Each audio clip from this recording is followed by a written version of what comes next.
feeling of nervousness, worry, or unease, typically surrounding an imminent event or something with an uncertain outcome. Now, this is the technical definition of anxiety, but that's not really what anxiety is. There's a spoken word artist that I've been listening a lot to recently named Sabrina Benaim, and forgive me if I horribly mangle the last name. She has a line in one of her poems that anxiety is the cousin from out of town that somebody felt obligated to bring to the party, and I am the party. And that was just such a very apt description of what anxiety does to people. It's never something that you want to experience. Anxiety is this ball that sits in the pit of your stomach that makes you feel like something bad is going to happen or something bad has happened. And if you stop worrying about it, something worse is going to happen because then you're not worried and you're not prepared for it. Now, add in the worries of infertility. I am anxious all the time about infertility. Is something going to go right? Am I going to find out when I have another test that this has gone even more wrong? Am I going to find out that if I try to speak with another agency for a possible adoption, that something is going to go wrong? And for some reason, maybe I'm not the exact type of person that they're looking for. What if I try a privately matched adoption? What happens if I send out the message to this person, hey, look at me and my wife, this is our story, and we don't get chosen? What's that do for your anxiety level when you have to wonder, did this person not choose me because I'm this or that? Did this person not choose me just because they didn't even see my message? There's something intensely horrifying about having to sit and wonder why you weren't chosen. Why wasn't I chosen for the ability to have my own child? Why wasn't I chosen for the ability to adopt? Why wasn't I chosen just to have a child any way I could possibly do it? Now, I've mentioned before about the cost of adoption. A domestic adoption alone here in the United States can run you typically anywhere from about $40,000 to $65,000. Most people, while they have the money to raise a child, like my wife and I, you just don't have an extra $45,000 to $65,000 sitting around. So you sit and you wonder, how are you going to come up with the money? You think about things like taking out a loan specifically for adoption, which some banks will offer you. But what they don't tell you is that A, you have to qualify for them, but B, the payments are absolutely horrendous. You might only get a 3 or 4 year term on the loan, if that long, and then you're paying back $1,000 to $1,500. I've even seen as high as $2,000 a month, depending on the length of the loan itself. Now, I don't know about a lot of you, but that is a lot of money to have taken out of your income every month.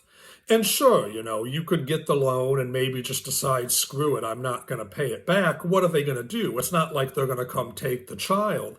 But then you have other things to worry about as well, like what's it going to do to your credit for if you want to buy a home or if you need to get a new car, or heaven forbid, things like going to rent or even trying to get a phone when they run your credit and decide how much they're going to charge you based on that. The problem with this seems to be that adoption in and of itself is a huge for-profit industry. A recent agency that I was looking at, the fees they charge you alone are $28,000 to $30,000. And I mean, I know they have overhead. They have to pay the people that come out to do home studies. They have to pay the executives for the business. They have to pay the social workers.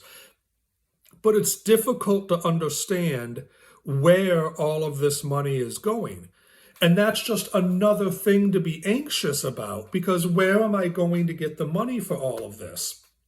You fundraise, you save, excuse me, you hope that potentially something just suddenly comes up where somebody throws like $40,000 into your lap.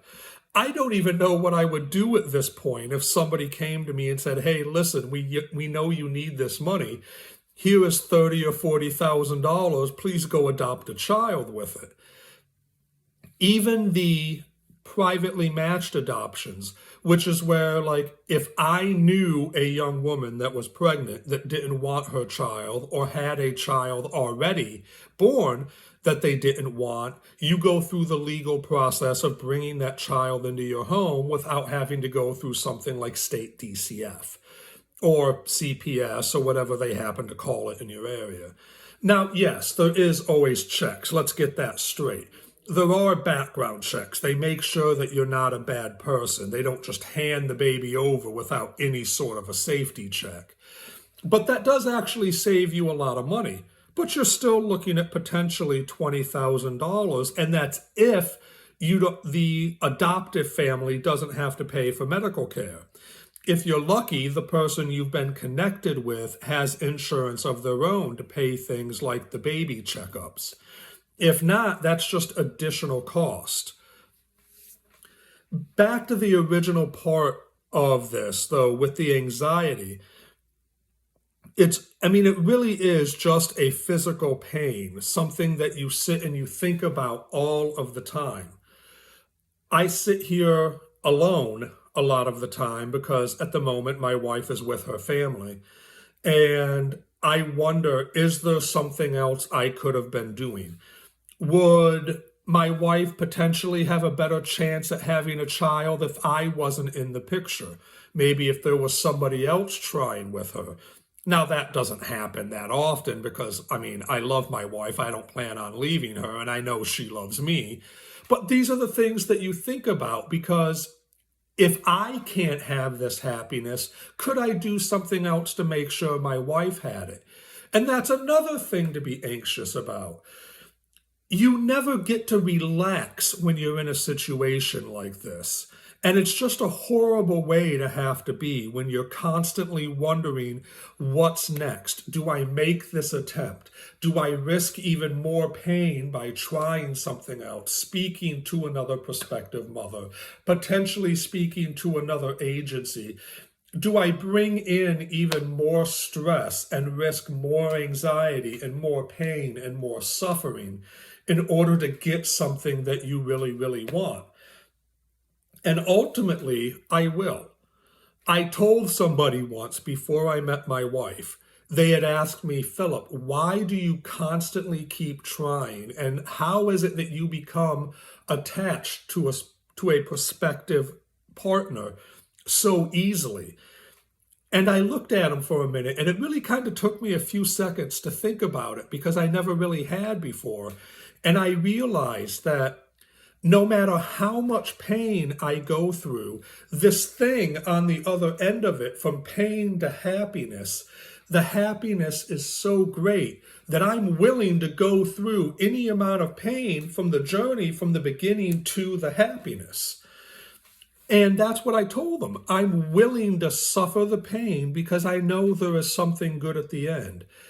And that's really the message, is that there is something good at the end. And whereas anxiety makes you worry about it, you're never going to get rid of that. You're always going to be anxious about the idea of having a child if you're suffering through infertility. But ultimately, there is a happy ending.